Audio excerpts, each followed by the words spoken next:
일곱인이 떼어질 때에는 6장 9절에서 10절에 보면 순교한 영혼들의 탄원이 있어요. 그리고 일곱 나팔이 이제 부러질 때에는 8장 3절에 보면 무슨 표현이냐, 모든 성도들의 기도가 하나님의 그 일곱 나팔이 떼어지는 준비에 포함이 되어 있는 것이죠. 또 16장 6절에 보면 일곱 대접의 재앙이 풀어질 때에도 이 땅의 성도들과 선지자들의 피가 중요한 역할을 하고 있다고 말하고 있어요. 그러니까 어쨌든 하나님의 역사 안에 우리의 영역이 있다. 우리의 영역을 우리가 주님 앞에서 세워가지 않으면서 하나님의 역사를 기대할 수 없고, 반대로 우리에게 맡겨진 영역을 우리가 주님 앞에 순종하며 할수록 주님의 역사는 더 크게 기대할 수 있는 것이죠. 이것은 굉장히 중요한 진리가 되는 것입니다. 저 여러분 안에 그것이 좀 마음에 오늘 요 네 가지가 새겨졌으면 정말 좋겠습니다. 먼저 이제 1절부터 좀 보겠습니다. 1절에 일곱 째인을 떼실 때 하늘이 반 시간쯤 고요하더니라고 말합니다. 이 반 시간이라고 하는 것을 어떻게 해석을 많이 하냐면, 실제 이 땅에 이제 구약 시대에 어떤 하나님께 드려지는 그 제사 중에 어떤 중간에 마치 아무 일도 일어나지 않는 것 같은 시간이 언제냐면, 제사장들이 번제단에 있는 불을 담아가지고 성소 안으로 들어가서 향단에서 향을 피우는 시간, 그 시간을 한 반 시간 정도라고 얘기하고 해석합니다. 마치 그것은 성전 안에 번제단에 불을 담아가지고 들어가면 실은 보이는 제사장들의 활동은 없죠. 성전 안에 감춰져 있으니까. 그러나 거기 안에서 제단에 향단에 불을 담고 거기에 향을 뿌림으로써 아무런 활동이 일어나는 것 같지 않지만 그 향으로 말미암은 연기가 오히려 그 성소를 가득 채우게 되는 것이죠. 바로 이것은, 이 반 시간은 바로 어떤 하나님의 일이 이루어지기 위한 최종적인 준비의 시간이라고 할 수 있습니다. 근데 이 반 시간 동안이 고요했다고 말하고 있어요. 하늘이 고요했다. 하늘이 고요하니까 땅에서도 아무런 어떤 재앙이나 어떤 큰 사건들이 표면적으로는 일어나지 않는 것이죠. 이럴 때 우리가 이제 아무 일도 일어나지 않는구나 라고 할 수 있는 게 아니라, 반대로 이 반 시간의 고요한 가운데서 계속 일어나는 일이 뭘까라고 제가 묵상을 해보게 됐어요. 이 반 시간이 하늘은 고요하지만 그러나 실제로 끊어지지 않는 것이 몇 가지가 있어요. 하나는, 첫 번째로는 그 보좌 주변에 있는 네 생물과 24장로와 천군과 천사의 찬양과 경배는 끊어지지 않는 거예요. 이 땅에 어떤 일이 일어나지 않는다고 해서 하나님의 보좌에 드려지는 찬양과 경배가 멈춰지지 않는 것이죠. 이것은 너무나도 중요한 어떤 영적인 묵상이에요. 우리의 삶 가운데도 반 시간과 같은 일들이 때때로 일어나거든요. 어떤 일들이 한참 진행이 되다가 정말 아무 일도 일어나지 않는 것 같은 시간들이 있어요. 때로는 어떤 큰 은혜가 나에게 밀려왔다가 어떤 그 은혜가 마치 멈춰진 것 같고, 영적인 어떤 발전이 더딘 것 같고, 하나님의 일들이 끊어진 것 같은 어떤 그 반시간의 그런 기간들이 있을 수 있어요. 그러나 그때 우리가 절대로 놓치지 말아야 될 것이 무엇입니까? 찬양과 예배인 것이죠. 마치 하늘이 반시간 동안 고요하지만 그러나 보좌에서 일어나는 영원한 찬양의 소리는 오히려 더 놀랍게 울려 퍼질 것입니다. 세상이 고요해지면 그동안 들리지 않았던 소리들이 들리는 거죠. 주변의 잡음들이 사라지면 오히려 고요한 가운데 그전에는 인식하지 않았던 소리들이 더 크게 인식이 되잖아요. 그러니까 오히려 아무 일도 일어나지 않았던 것 가운데 우리의 영혼에 더 가득 차야 될 게 있다면 그 진정한 찬양과 경배인 거예요. 두 번째로 또 이 고요한 가운데 계속되는 것은 뭐냐면, 성경적으로 보면 끊임없는 이 땅에서의 하나님을 향한 기도가 계속되고 있는 것을 성경은 실은 배경으로 깔고 있어요. 계시록에서 보면, 제가 봤을 때 계시록에서 하늘의 영에서 나는 끊임없는 소리는 찬양이에요. 이 땅 가운데서 어떤 재앙이나 핍박이나 어떤 전쟁이나 계속 일어날 때 이 땅 가운데 영역 가운데서 끊임없이 끊어지지 않는 게 있다면 진정한 교회와 성도들의 기도인 것이죠. 주님이 오시는 그날까지 이 땅의 교회와 성도들의 기도는 끊어지지 않습니다. 그리고 끊어질 수가 없어요. 하나님 이 땅의 성도들의 기도를 통해 하나님의 일을 행하시기로 결정하셨기 때문에 이 땅에 있는 성도들의 기도가 끊어지지 않는 것이죠. 그럼 우리가 두 가지 영역에 참여하는 것은 하나님의 일에 참여하는 건데, 어떤 것은 사역이 아니라 저와 여러분이 예배와 또 기도의 삶에 내 삶을 드리는 것은 하나님의 일에 동역하는 일이에요. 이 찬양과 기도는 하나님의 일이 역사할 수 있는 제일 중요한 준비인 것이죠. 어떤 사람 안에 예배하고 또 주님 앞에 나아가는 일, 또 기도하는 일이 없는데 하나님의 일이 일어나서는 안 되는 거예요. 오히려 그것은 오히려 축복이 아니라 진짜 화가 되는 것이죠. 이 고요함은 오히려 어떻게 보면 깊은 영적인 그 긴장감을 우리에게 보여줘요. 무슨 일이 마치 언제 일어날까, 어떻게 일어날까, 무엇이 일어날까 하는 것을 우리로 집중하게 만들어 주죠. 또 이런 또 반시간의 고요한 가운데서도 사라지지 않는 게 있다면 하나님의 다스림이죠. 하나님의 다스림은 이 세상의 고요함이든 이 세상의 시끄러움이든 또 온 세상의 재앙과 또는 핍박과 만일 일어날 때라도 하나님의 다스림은 어떻게 됩니까? 계속 이어지고 있는 거예요.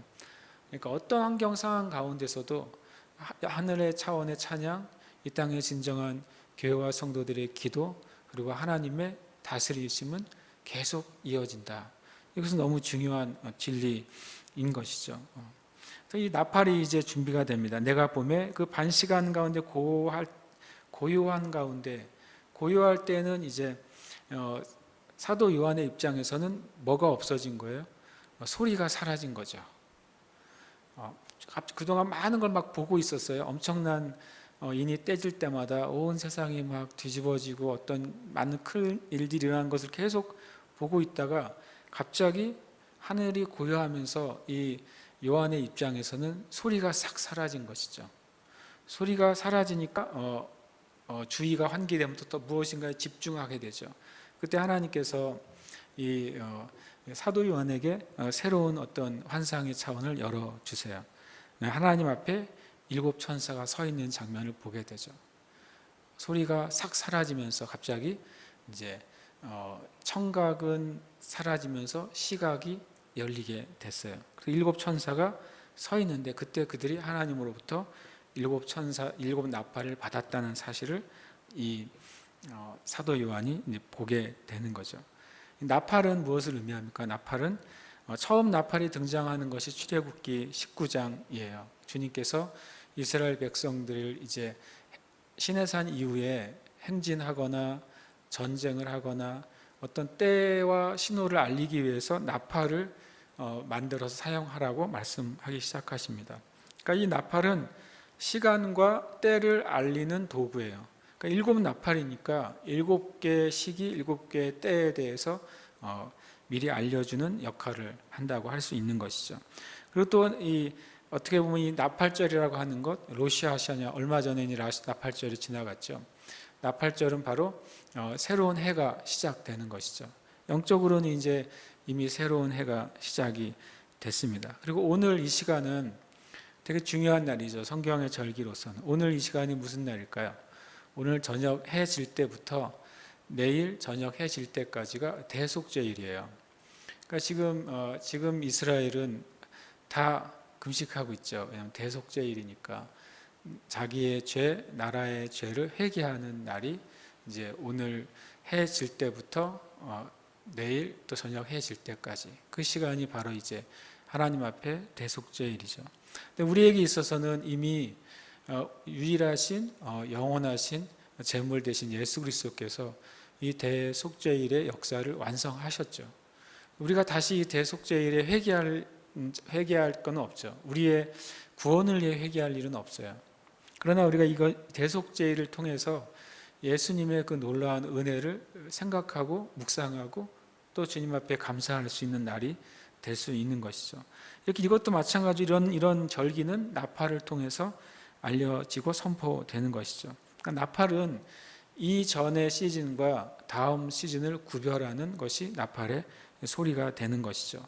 만약에 개인적으로 여러분이 개인적으로 기도 가운데 주님이 정말 여러분을 향해서 나팔의 소리를 들려주신다라고 가정한다면 영적으로는 내 삶에 새로운 시즌이 열리나 보다라고 이렇게 이해해도 나쁘지 않은 것이죠. 나팔은 그렇게 새로운 시즌을 열어주는데, 성경에서 새로운 시즌은 양극단의 시즌이에요. 심판의 시즌이 곧 또 한편으로는 하나님의 새로운 역사가 나타난 시즌인 것이죠. 주님의 임재가 임할 때, 마지막에 예수님께서 재림하실 때도 나팔이 불려지죠. 나팔이 불려질 때 이제 이 땅의 역사가 끝이 나고 하늘의 역사, 영원한 역사가 시작되는 신호가 그 주님이 재림하실 때 나팔이라면, 그러면 그 나팔을 통해서 영원한 심판과 영원한 영생의 천국이 동시에 이루어지는 것입니다. 그 나팔은 그래서 이중적이라고 할 수가 있습니다. 그리고 나서 이제 이 일곱 나팔, 일곱 인, 또 일곱 대접이 이제 계속 이제 펼쳐지고 있는데, 전에도 말씀드린 것처럼 인이 떼어질 때는 땅 4분의 1이라는 표현이 6장 8절에 나와요. 그러니까 어떤 재앙의 차원, 또 이 땅에 일어나는 어떤 현상에 4분의 1 정도의 영향을 주는 차원의 재앙이라고 볼 수 있고, 나팔은 8장 7절에 보면 3분의 1이라는 표현들이 계속 반복합니다. 그러니 4분의 1보다는 더 어떻게 됐습니까? 또 진행이 돼서 중하게 되는 것이죠. 그리고 대접이 일곱 대접이 또 이제 부어질 때에는 16장 3절에 보면 모든 생명이라는 표현을 써요. 4분의 1, 3분의 1 전체, 이런 차원으로 인과 나팔과 대접은 어떤 일들이 계속해서 더 심화되는 것을 보여주죠. 주님이 왜 이렇게 인, 나팔, 대접을 심화되는 모습을 계속 계시록에서 보여주실까요? 그것은 뭐냐면, 이렇게 심화되고 마지막에 마지막 심판이 이루어지잖아요. 그 전에 계속 회개할 기회, 돌이킬 기회, 또 잠자는 영혼들이 깨어날 기회, 깨닫지 못하는 교회가 돌이킬 기회를 주시는 것이 이렇게 4분의 1, 3분의 1 전체로 가는 그런 이제 과정이라는 것을 볼 수 있어요. 주님이 우리에게 처음에 말씀하실 때 순종하는 사람이 최고죠. 처음 말씀하실 때 순종하지 않으면 어떤 일들이 마귀에게 열리게 되지 않겠어요? 우리가 순종하지 않는 만큼 마귀에게 틈이 생기겠죠. 그럼 마귀가 어떤 일을 도모한 다음에 그런 일이 문제가 있고, 그것 때문에 내가 주님 앞에 엎드려서 이제 마귀의 일들이 떠나갔을 때, 그때 다시 어떻게 해야 되겠습니까? 빨리 정신을 차리고 다시 주님의 그 말씀에 순종해야 되겠죠. 그런데도 만약에 우리가 돌이키지 않는다, 그러면 또 우리의 불순종은 더 마귀에게 더 큰 기회를 주는 거예요. 그럼 마귀가 더 나쁜 일들을 우리의 삶 가운데 가져다 줄 수 있는 것이죠. 그때도 하나님 은혜를 베푸시겠죠. 이 4분의 1, 3분의 1, 이때는 계속 은혜를 베푸시는 거예요. 돌이킬 수 있는 기회를 주시는 거죠. 그러나 그때도 돌이키지 못한다면 우리는 하나님의 어떤 일들을 잃어버릴 수도 있는 거예요. 그러나 어떤 역사적인 전체 차원으로 보면 주님이 인과 나팔, 대접을 통해 계속 더 심층적으로 이 땅과 또 영적인 영역 가운데 경고를 주실 때 깨닫지 못한다면, 그런다면 또 마귀는 더 큰 일을 할 수 있는 기회를 얻는 것이죠. 지금 우리가 코로나 시기를 겪을 때에도 마찬가지가 아니겠습니까? 이 땅의 교회가 또 주의 성도들이 이 코로나 시기를 그냥 두려움으로, 또는 그냥 우리가 살아남고 나의 안전을 위해서만 그런 시간으로 만약에 보낸다면 마귀는 교회에 더 나쁜 일을 행할 수 있는 권리를 얻게 될 거예요. 그러나 이때 교회가 진리 위에 바로 서서 하나님 앞에 믿음을 지킨다면 마귀는 교회에 더 이상 틈을 가지지 못하게 될 것이고, 마귀의 일이 진행이 되지 못할 거예요. 그래서 오히려 하나님께서 이 땅의 교회의 마지막 때에 허락하신 일들이 더 크게 역사하게 될 것입니다. 그래서 저와 여러분이 내가 정말 진짜 깨어 있어야 될 시기구나 라는 사실을 우리는 깨달아야 돼요. 뭐 예를 들어서 코로나 확진자의 수가 오늘은 늘었네, 오늘은 줄었네, 그것 때문에 내 영혼이 평강하고 영혼이 두렵고 그러면 안 되겠죠. 우리가 주님 앞에 내 자신과 이 주님의 몸된 교회가 어떤 위치에 있는지를 계속 점검하는 게 진정한 지혜일 겁니다.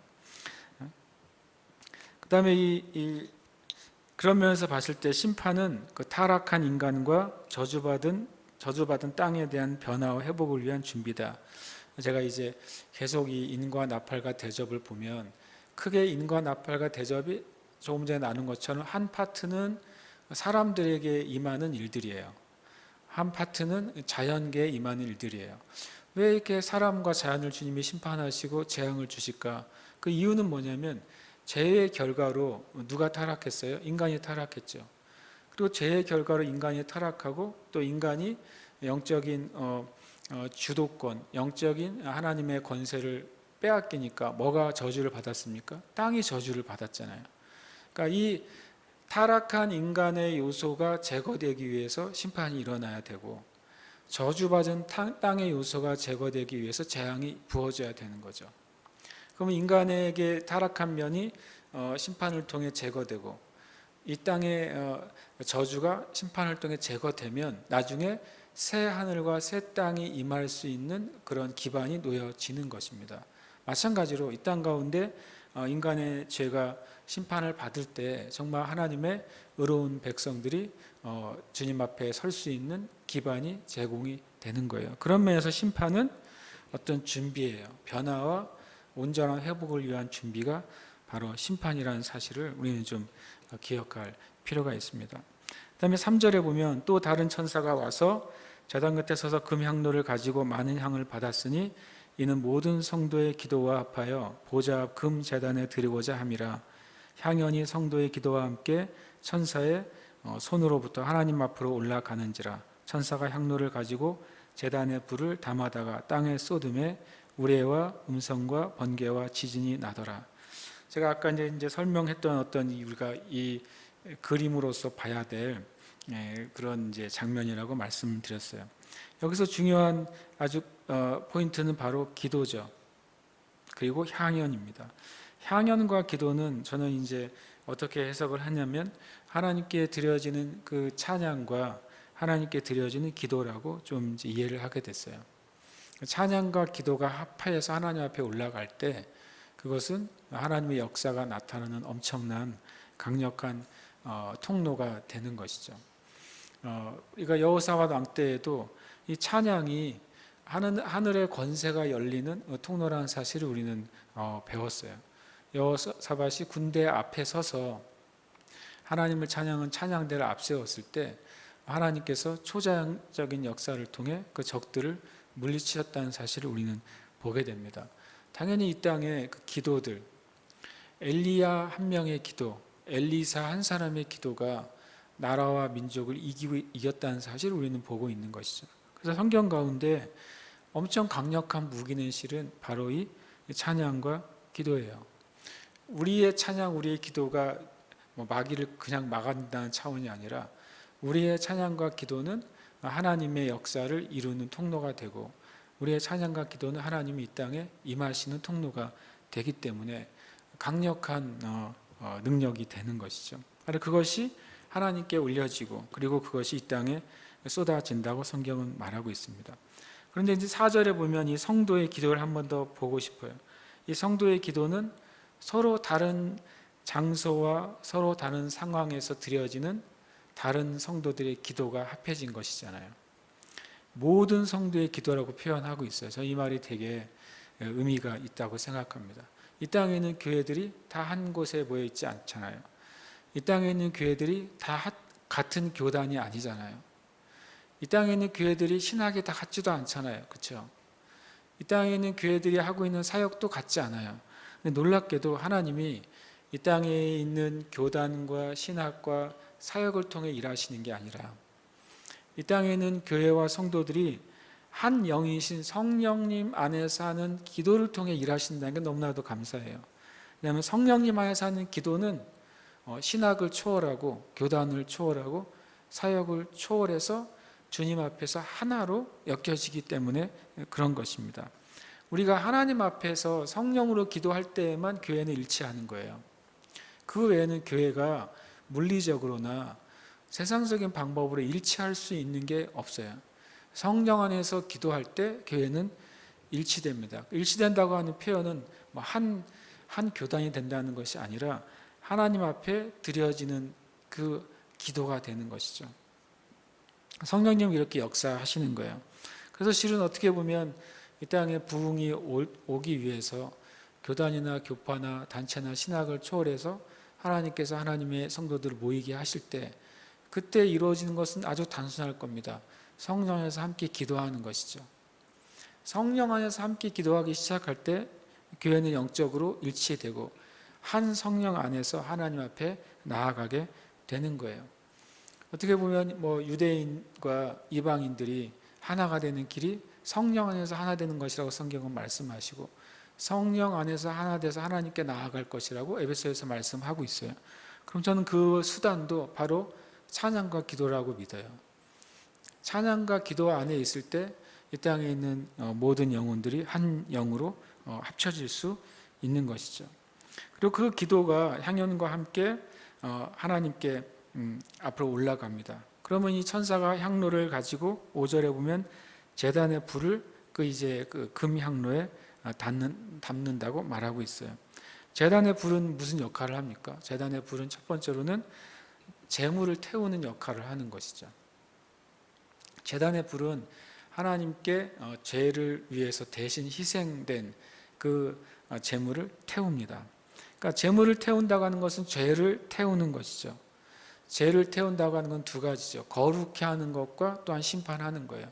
죄가 심판받고 재물을 태워서 하나님께서 받으심을 통해서 하나님이 거룩하고 의롭다고 인정해 주시는 것이죠. 또 이 제단의 불은 또 죄를 용서하시는 하나님의 그 불과 같은 사랑을 의미하기도 하는 것입니다. 이 불이 죄를 태우고 이 불이 거룩하게 하고 또 이 불이 악과 어둠을 심판하고 또 이 우리를 용서하시는 놀라운 하나님의 사랑의 불인 것이죠. 그래서 그런 불이 이 땅에 쏟아지는 거예요. 거룩하게 하시는 불, 죄를 태우는 불, 심판의 불, 하나님의 그 사랑의 불이 이 땅 가운데 부어지니까 하나님의 임재의 역사, 우레와 음성과 번개와 지진이 마치 시내산을 흔드시고 진동시키시는 것처럼 이 땅 가운데 하나님의 놀라운 그 진동케 하신 일들이 일어나게 되는 것이죠. 이것이 이제 일곱 나팔이 부어질 때 준비되는 일들이에요. 그럼 우리의 역할이 뭐가 있을까요? 오늘은 좀 이제 일곱 나팔은 이제 다음 주부터 하면 되겠죠. 다음 주에 일곱 나팔을 나누면 되겠고, 우리가 해야 될 일은 뭐는 바로 이것입니다. 우리가 주님 앞에 진실한 기도자로, 진실한 예배자로 서 있는 것은 우리 한 사람의 영적인 성장을 위해서뿐만 아니라 마지막 때 하나님의 놀라운 일들이 풀어지는 그 비밀과 계시가 이 땅의 성도들의 예배와 기도 가운데 있다는 사실인 것이죠. 할렐루야, 아멘. 우리가 좀 기도하기를 원합니다.